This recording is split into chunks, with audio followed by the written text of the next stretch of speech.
hello hi नमस्कार आज blog start होती मेला बुलवर आम जाके पहुँची जाइलु रज मेल जोटा आम खंडगिरी होती बुलाबुली कलापर आम सब फास्ट जाइलु चप्पल देखापी जोता दुकान पहुँची आठ बहुत सुंदर सुंदर जोता था जार प्राइस थी 150 आप भी देखिपे बहुत सुंदर सुंदर जोता था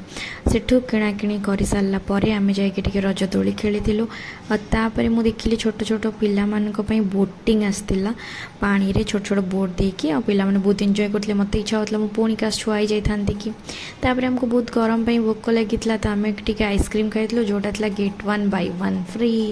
तो आम आइसक्रीम दुटा नहीं मिसे खाई तापर आम खाई लंका चप जोटा कि मत बहुत भल लगे टेस्ट ठीक ठाक थिला सेते भी भल नाथिला तापर आम खाई कोला बरफ देन मिक्स वाला नहीं सब आड़ू तो भल लगुला